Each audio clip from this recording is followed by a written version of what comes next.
Hi, everyone. I'm Ellen Zhang, Digital Marketing Manager at Zeguro. Thanks for joining us today for our webinar, Gone Phishing, How to Identify and Mitigate Phishing Attacks with our partner, Graphus. Today's webinar will be recorded and we'll make both the recording and the slides available after the webinar.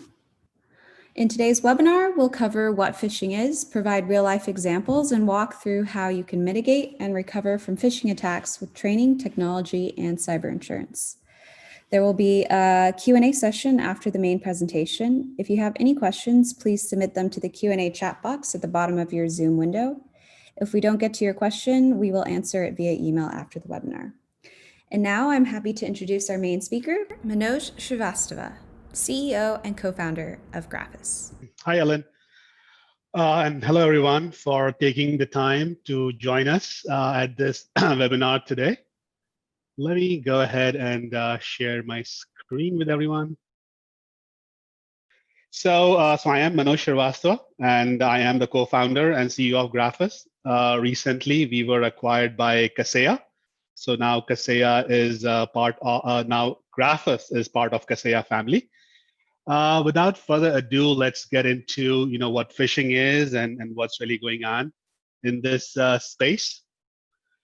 So phishing has been a big problem, right? It has been a problem for quite a while now, but this year has been a bit unusual in the sense that the phishing attacks have really, really gone up since the beginning of this pandemic. And the possible reason for that is that most of us are working from home now, and we are relying heavily on emails to interact with our colleagues, partners, vendors, etc. And this is a perfect opportunity to use email as a medium to do identity spoofing and phishing attacks. So tremendous increase in that space. Now, the other thing which is interesting this year is that the number of breaches that are starting with a phishing email has also gone up in terms of percentage. What we used to see was more or less like 1 in 2 of a successful attack would start with phishing email, but now we are talking about almost 90%. So that's a very dramatic, event in terms of phishing being such a powerful vector. Now, the other thing that is very interesting is that in a recent survey, the IT leaders believe that the identity spoofing of executives and C-suite has also gone up tremendously in terms of using it as a tactics to trick the employees into taking actions that they should not be. And the overall average loss per successful business email compromise, the business email compromise is a particular category of phishing attacks targeting financial scams. That number is also up to almost 130K per successful attack. So, even though we have known this for a while, but 2020 has been a watershed year for phishing as a tactics for attacking organizations. So before I go further, let's take a look at some of the phishing attacks that you might have seen that are being used to impersonate like well-known sites like Office 365 and other applications. In this particular screenshot, you can see that this is an Office 365 website for login. You can also see this is a secure connection, right? But very real-looking site that is being used over here. Now, this is another example of Microsoft Teams, which is being used to harvest credentials. Again, everything looks legit over here, but obviously this is a phishing website. Then, other applications like OneDrive, Excel notes shared through OneNote, etc. They're all like, common examples of what you might see on a day-to-day basis. And then there are, other sophisticated, highly targeted examples where, an email is constructed to target, an individual within your organization. And this could be like, mimic an ongoing conversation, and people fall for it. So anyway, there are many such things that are happening. These are some of the more prevalent ones that you might see. So why is phishing so successful, right? Why do people keep falling for it?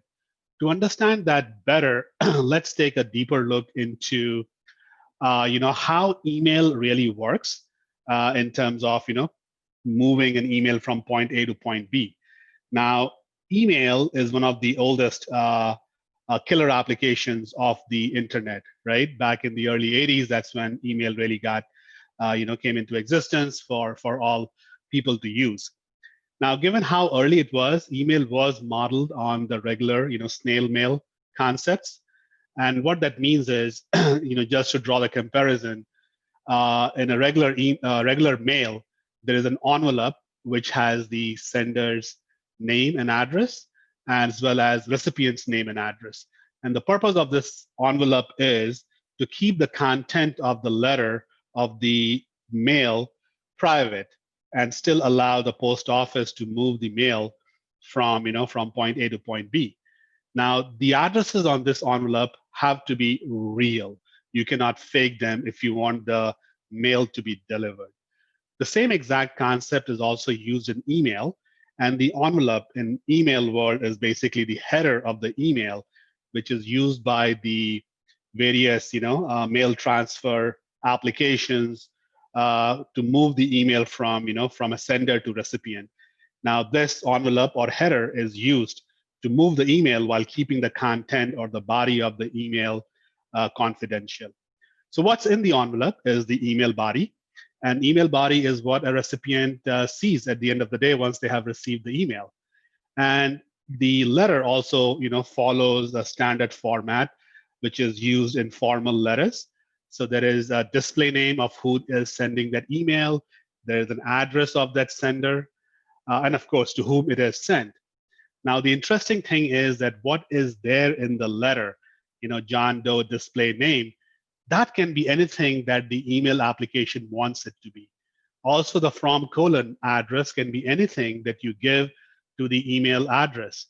And this is because of this flexibility that either bad guys or are able to spoof the identities and pretend who they are not.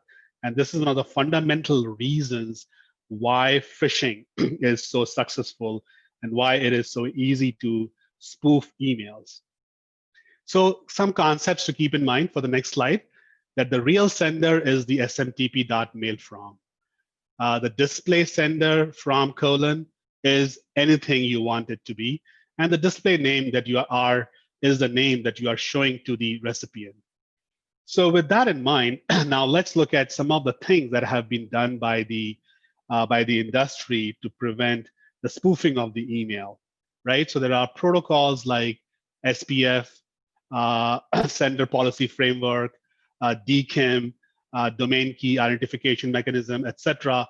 They have been implemented for certain reasons, right, to prevent this kind of a thing. So what SPF is essentially doing is it is saying that the IP address from where the email is coming, is it authorized to send emails from smtp.mailfrom domain or not, right? So that's the first validation. The DKIM is making sure that what you see in the from colon domain, which is in this case trusted.com, is same as the smtp.mailfrom domain, which is in this case evil.com. And if they don't match, then the DKIM will fail. So together to see what is the outcome, whether SPF and DKIM is failing and what to do when that happens, another protocol has been invented called DMARC, which tells the recipient what to do if either SPF or DKIM has failed. And over here on the left-hand side bottom, you can see that these are the various records that every domain owner needs to create in their zone file to implement SPF, DKIM, DMARC, etc. So all this is very complex, right? Implementing these things correctly, making sure only the IP addresses that you think that you're authorizing are sending the emails, are sending email, and making sure that DKIM and SPF, they are like reconciled with each other. So very complex, and because of this, most of people choose, if they're implementing these protocols, to allow very loose outcomes for DMARC, meaning if it fails, just report to us, don't block the email. Now, as a recipient, step back and think about this, that everyone who is interacting with your organization should have these things implemented so that their domain is not getting spoofed and nobody can steal the identity. Now, let's assume if everyone in the world is doing it, it is still so easy to circumvent. Just imagine, how easy it is to create a Gmail account or a Hotmail account or your favorite, personal email account. And then once you have done that, all you have to do is fake the display name over here, and then you can still feel the fool the recipient. And on top of that, let's say you don't want to spoof any of those things. All you have to do is focus on the content and get the people, the recipient, interested in interacting with you or taking actions, of what you are asking for. So the bottom line is that it is too complex to prevent identity spoofing, and yet it is very easy to circumvent those protocols, as well as other social engineering methods that can be leveraged and are being leveraged to trick the recipients, using these various scams. So moving on, so let's look at the various types and techniques of phishing. So there are three broad categories that I like to think of when I think of phishing as a problem. The first category is phishing or spear phishing, where the intent of the sender or the bad actor is to steal your credential, right? They can simply request those things in the email itself by pretending to be your IT administrator, or they can insert a link which goes to a phishing site, asks you to log into your favorite cloud service and steal your credentials that way. But the bottom line is that they're trying to steal your credential. So that's the first category. The second category is the business email compromise, or as I like to call them, scams category, right? Emails coming from your vendor, a fraudulent vendor for invoice, right? Somebody pretending to be IRS or whoever, and asking you or tricking you into sending them money either through wire transfers, gift cards, or whatever, right? So there's a huge list of scams, an ongoing and ever increasing list of scams that falls in that BEC category. And then finally, there are issues with malicious URLs and attachments, which are essentially trying to drop some sort of malware, right? A ransomware on your endpoint, your desktop, your phone, etc. And they can also link to phishing sites trying to steal your credentials, or having other content-based engineering to trick you into doing something. So there are three broad categories of what these phishing types look like. And then in terms of the various tactics which are being used by those different categories fall into, again, three different categories. One is spoofing a trusted identity. This could be your family, your colleague, your vendor, your partner, someone you already know and you trust. The other is, of course, the domain name spoofing, so that you think that it is coming from a trusted source. And then finally, socially engineering the content based on what these actors can glean about you from your LinkedIn profile, from your Facebook page, or any other social media that you might be actively using, and giving an opportunity to the outside world to know more about you, who you are, what your likes, dislikes, friends, etc. are, right? So there are three categories and three tactics that we see being leveraged in these phishing attacks. So let's take a step back, right? So you are, either an MSP or you are an end user organization, and this problem is impacting you in certain ways. Now, there are four different ways that we see, this issue, these challenges being manifested. First is the attacks are being missed by, by whatever security controls that you're using today. You could be using, Office 365 or G Suite and relying on the platform security, and yet you see these phishing attacks, email attacks getting passed and making it to the end users. You could be using secure email gateways like Barracuda, Mimecast, Proofpoint, etc., or even Office, Microsoft Advanced Threat Protection ADP, and yet these attacks are slipping through. So that's the number one challenge that users are facing today. The second challenge is what we call customer error. This is where the employees, despite various kinds of trainings, are falling for these attacks because these attacks are so sophisticated, right? And the training, the numbers that we see is 10 to 15% people who have been trained are still clicking on links, replying to emails, or opening attachments that they should not be, and then taking further action on it. So that's the second category. Now, interestingly, A lot of organizations these days, they do employee training, security training, phishing awareness training, which is very much needed. But one of the side effects of that is that after you have trained your employees, you're asking them to report anything suspicious to your IT team, to your MSP. And that is creating an added workload on the help desk because every email that gets forwarded to IT, it's their obligation to investigate it and take action if it is indeed malicious. Now, the problem over here is that the IT or the MSP don't have the right tools to efficiently and effectively investigate these forwarded messages. They don't have the visibility and control into the environment to see who all received this message, what did they do with it, and what if they want to, like, call back those messages, or what do you call claw back those messages from the inboxes. So those controls are not in place. So those are four major challenges that that customers are facing when it comes to email security. And Graphus has been designed to deal with all these challenges. So let's get a little bit more into detail what Graphus is and how it works. So Graphus is a cloud native application that lives in the cloud, runs on AWS, and integrates with Exchange Online, Office 365, and G Suite email platforms through APIs. Now, in this picture, you can see an end-to-end flow of email. Emails are being received from the internet. Now, if you are using any of the secure email gateways or other secure controls to filter the email, they first filter the email and then deliver it to the email server. Now, once the email is delivered to the email server, that's when Graphus is in real time monitoring, detecting, blocking, and doing other things to make sure that your recipients are safe from these email attacks. So one of the other things to understand in this picture is that Graphus can coexist with other security controls, which are upstream in your email environment. Now, most of our customers, once they start using Graphus between Office 365 and G Suite plus Graphus, they don't need anything. But the important thing is that you can try it and make sure that you are getting what you want before going full on. Now, let's take a deeper look into how it works. So the step one obviously is to activate Graphus for your customer, for your organization. So Graphus is an Office 365 app or a G Suite app that you can activate literally in minutes. You don't have to change the MX records or the email routing for your environment. And you don't need to install any other software, any other endpoint agents, or any plugin for Graphus to work.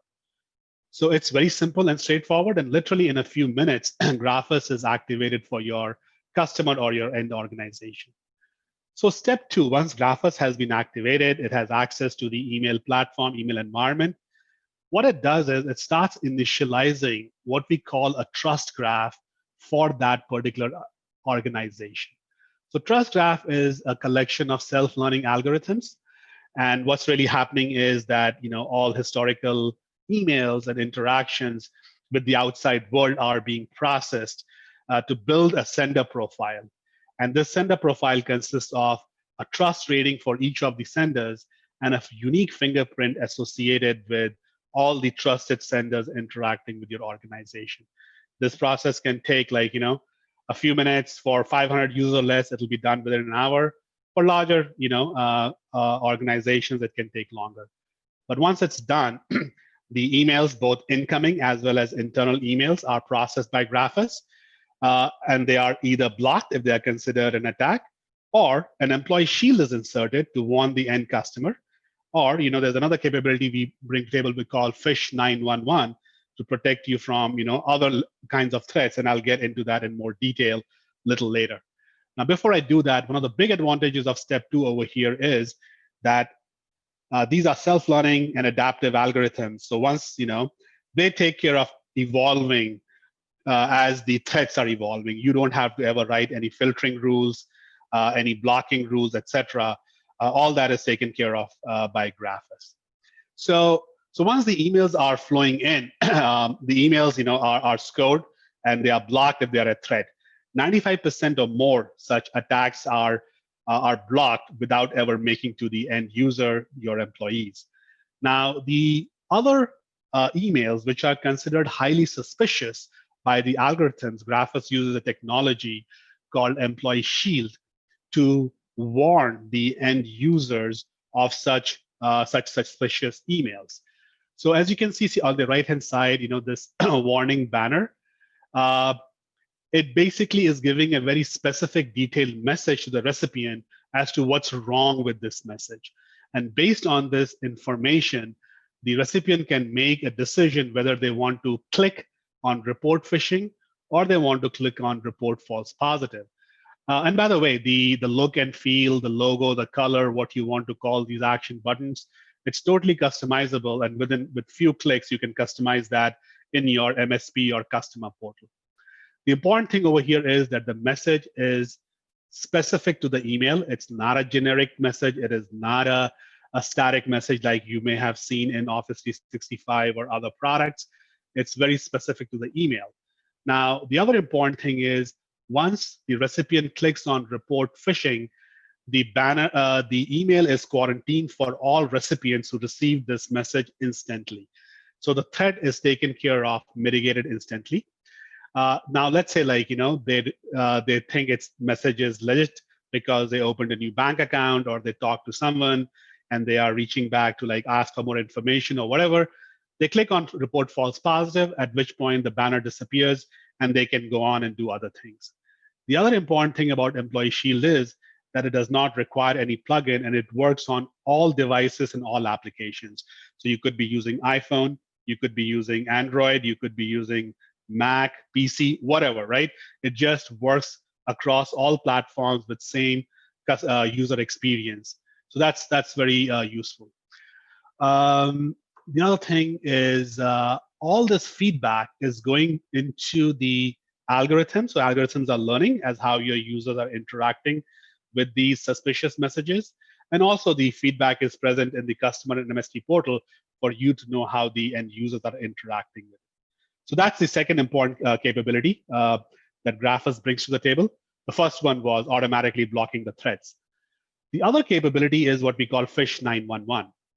Now, this is again a very important in the sense that let's say a Graphus misses to capture something, or the end user is looking at something and they think it is suspicious.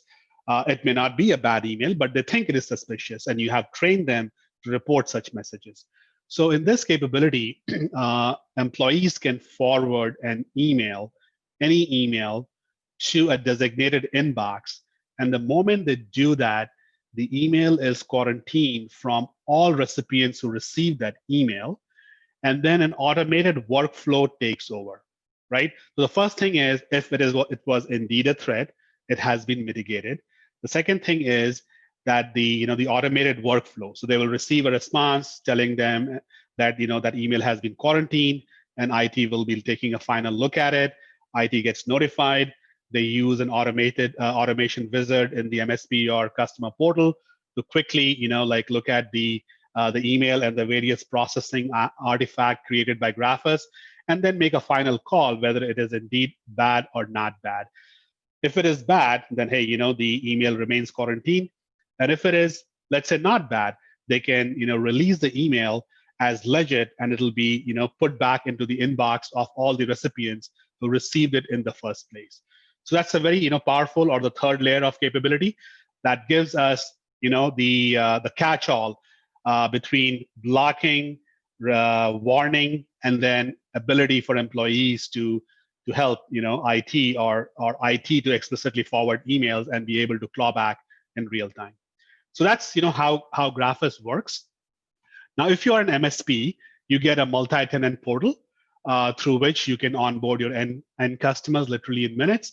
You can manage all your customers, in one platform, and you can also integrate workflows with your PSA software, right? So if you want to be informed about the 911 alerts or other quarantine alerts, you can do that by integrating with your PSA software. Now, for the individual customers, there's a customer portal, which is seamlessly accessed through the MSP portal. But the beauty is that MSPs can allow their customers to co-manage their environment through this customer portal. And in this customer portal, you can access Phish 911 alerts. You can investigate and quarantine emails. You can get insights in terms of what threats are targeting your organization. You can export real-time threat intelligence to your SIMs so that you can use it in other security controls like firewall, IDS, WAF, etc. And then another very important capability that we have is integration with Bullfish ID.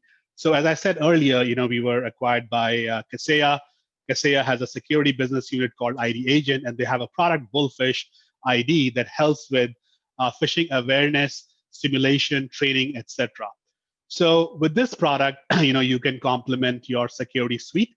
100 plus phishing campaigns are currently available through Bullfish, 40 plus training videos, and these are being constantly refreshed with new scams and new training on an ongoing basis.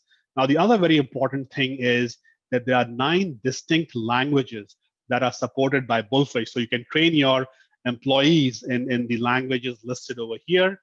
And Bullfish also integrates with Azure ID for Office 365 and G Suite to be able to constantly stay on top of the users or employees you have in your organization.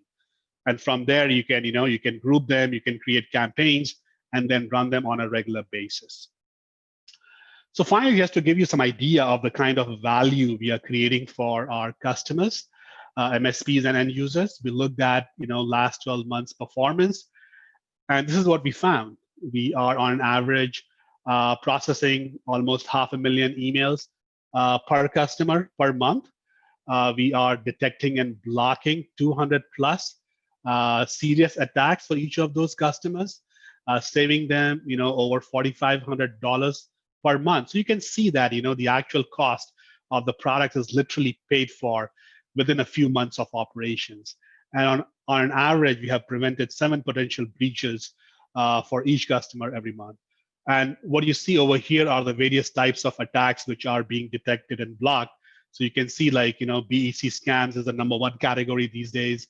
Phishing is the second, and then trusted identity as a tactics is a close third over there. So that's Graphus in a nutshell for you. And of course, we are here to answer your questions in more detail. With that, Ellen, I will give the control back to you. So following up on kind of this training thing, not only should you be doing phishing specific training and simulations, but you should also enroll your organization in general security awareness training. These days, security is everyone's responsibility. So improving overall cyber awareness will translate into better phishing awareness because it will keep security top of mind for all of your employees. Security training solutions like Zeguro's contain courses around phishing and social engineering, as well as other topics to strengthen your employees' security knowledge. So Zeguro's training solution consists of when you enroll your employees, they will first get a general questionnaire to assess their baseline security knowledge, and then the course schedule will be tailored according to their weakest subjects first. The next thing is training and phishing simulations, as well as email security software, are all important when it comes to preventing phishing attacks. However, in case a phishing attack is successful, cyber insurance is the ultimate safety net.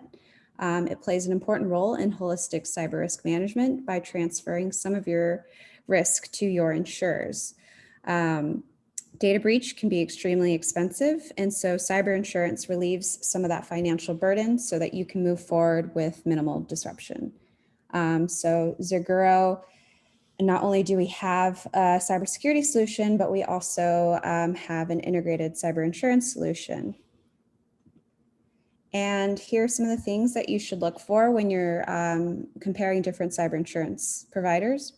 So data loss expenses, such as data restoration and recreation costs, fines and penalties imposed by the payment card industry, as well as lawsuits brought up against you by third parties, business interruption expenses, such as income lost, losses due to cyber extortion, such as ransomware, and payment fraud. So Zeguro covers all of these as well as additional coverages. So like I mentioned, Zeguro is a cybersecurity and cyber insurance provider. Cyber safety is our set of cybersecurity tools, which include the employee security awareness training, security policy management, as well as website vulnerability scanning. Cyber safety integrates with our cyber insurance product, which is priced based on your organization's unique risk profile.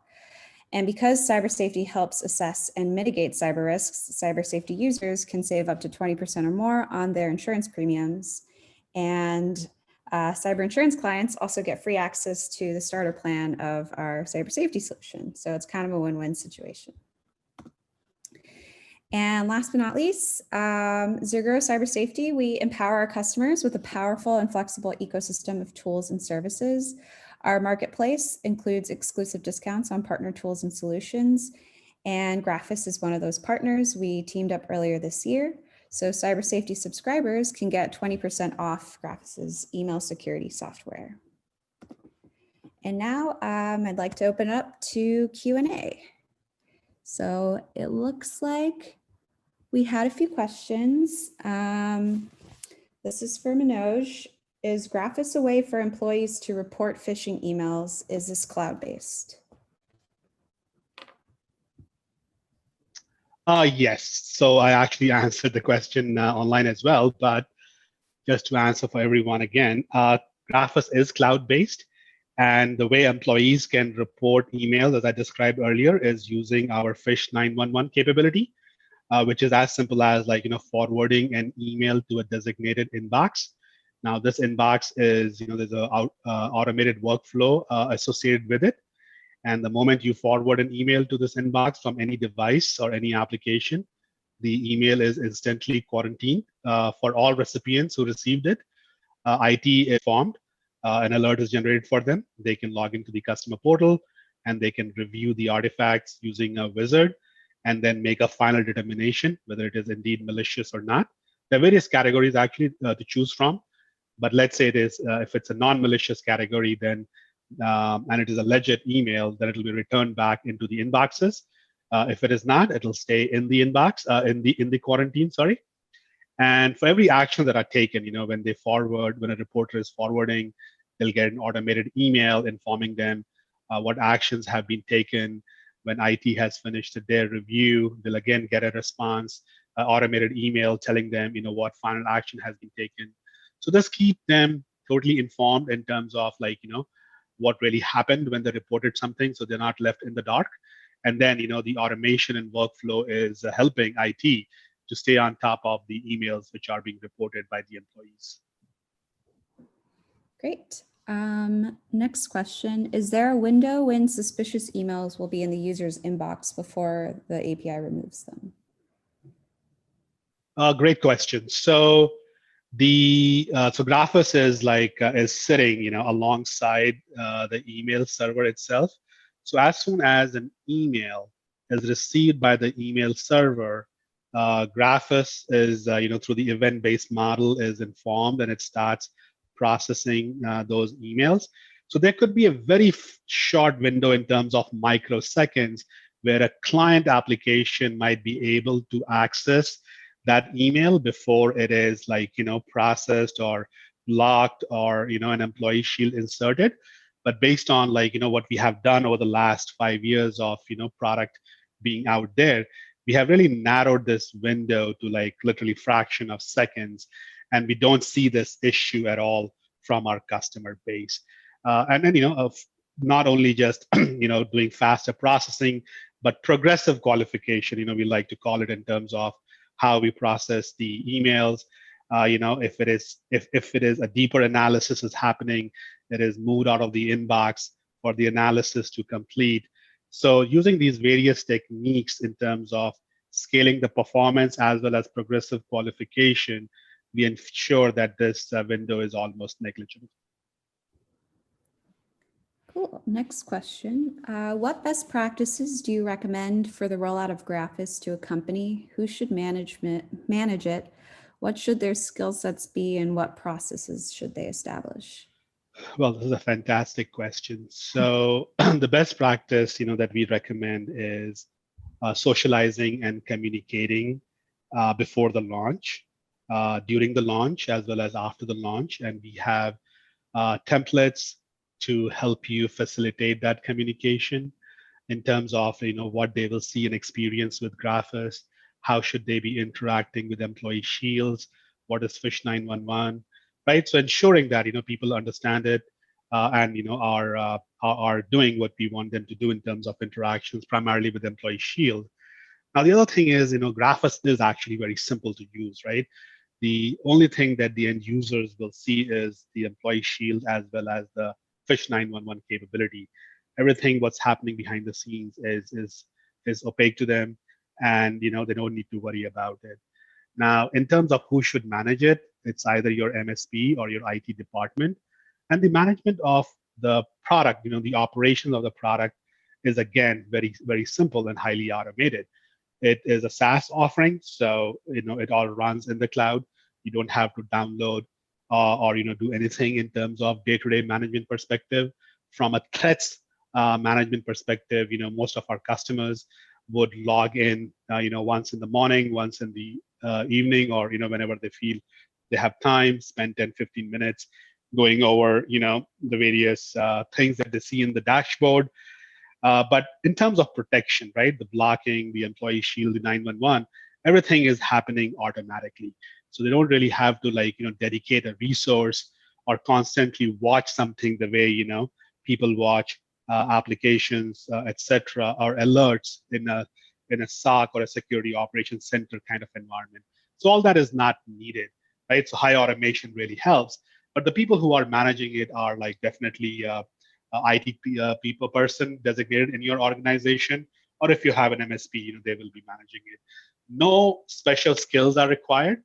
We love to say that even a CEO can do it. So if you have an access to your Office 365 system panel or G Suite security panel, so if you have access, you can activate this on your own, and you have enough basic IT knowledge, right? That's all that's needed. The portal itself, when you log in and you'll see with it, it's very intuitive, and essentially, once you have seen it once, you can start be very comfortable with it. So bottom line is, no special skills are needed to manage the Graphus portal. Did I cover all the questions that were in there, Ellen? Because I thought it was a multi-part question. Yeah, I think you pretty much did. Okay. Great. So next question. Is phishing only done through email? Not at all. So phishing essentially is any kind of social engineering. It can be done through email, of course. It can be done through phone, right? Somebody giving you a phone call. It can be through SMS. They can text you a message, which can have a link. It can pretty much do the same thing that they would do in an email. The only thing is that email still probably is 97% of the overall phishing attacks that are happening, right? So 97, 95 plus is happening through email. I think it's more like 97. And then the other 1 to 2 or 3% is happening either through SMS or through phone. Now we are very much familiar, the phone scams that come in, right? IRS is calling you, you haven't paid your taxes, or something like that. I'm your local police department, we need money. So those scams also are categorized under phishing by FBI. But when we think of the traditional phishing in terms of phishing for credentials or phishing for money, or trying to deliver malware, etc., that is mostly and primarily email based. Cool. And I think we have time for one more question. Should small businesses be worried about phishing? Absolutely, and they should probably be more worried than larger businesses, primarily because large businesses are investing money and they're investing in people. So they're using brute force mechanisms and processes to watch on what's happening in the environment, right? With small businesses, by definition, they don't have enough resources to invest in, complex technologies, etc. Bad actors have taken note of it, right? So if you look at the statistics, 1 in 2 victim of phishing is actually a small business. And given the nature of small business, it is also very easy to trick them into like these kind of scams.